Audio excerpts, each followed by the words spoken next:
Good morning, Europe. You are watching Europe Today.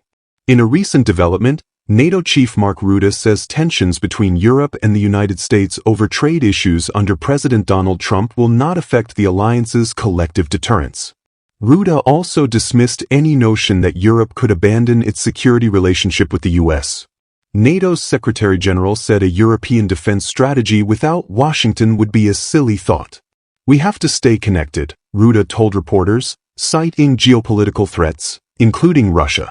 The best thing the West can do is to stay united, and I know that the same thinking is still prevalent in the US, including in the White House, he added.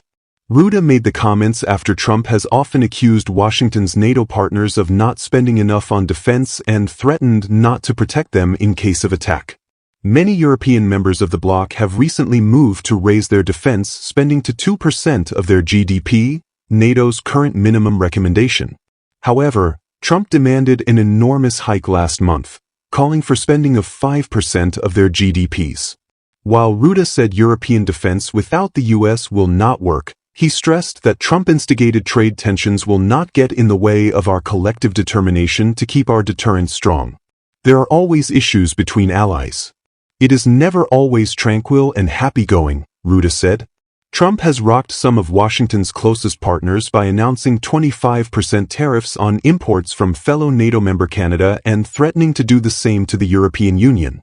The US, which spent nearly $850 billion on defense last year, is the top military power in NATO. Washington, which has troops stationed across Europe, has also played an outsized role in providing military and financial aid to Ukraine to help repel the Russian invasion there.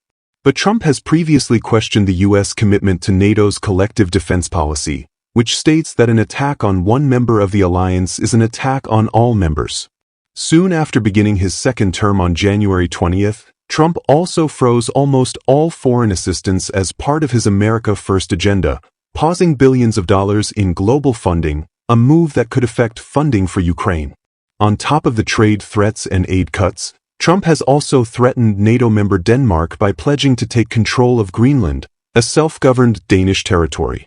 Rutte aimed to play down Trump's pledges to acquire Greenland, suggesting NATO should play a greater role in bolstering defenses in the contested Arctic region. President Trump alerted us to the fact that when it comes to the High North, there is a geopolitical and strategic issue at stake, Rutte said. Collectively as an alliance, we will always look at the best way to make sure that we can tackle those challenges. Meanwhile, French President Emmanuel Macron also jumped in the tariff war and said the European Union must show its muscle if US President Donald Trump makes good on his threat to target the bloc with a volley of tariffs.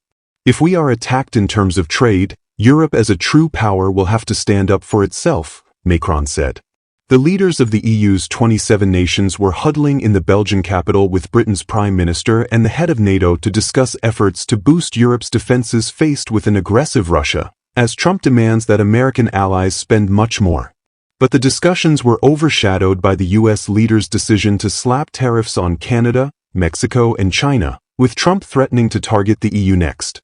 Poland's Prime Minister Donald Tusk, whose country currently holds the EU presidency, said everything must be done to avoid a totally unnecessary and stupid trade war. Trump has not hidden his enmity for the EU, accusing it of treating the United States very, very unfairly on trade. After slapping levies on his North American neighbors and China, Trump doubled down by saying he definitely planned to target the EU in future. German Chancellor Olaf Scholz said a trade dispute would be bad for both the US, bad, and Europe, with transatlantic cooperation preferable for both sides. We can also react, he added, veering from Germany's traditionally cautious approach to transatlantic trade relations. We need America and America needs us as well, echoed the EU's top diplomat, Kaja Kallas, adding their words, no winners in trade wars. Thanks for watching Europe Today.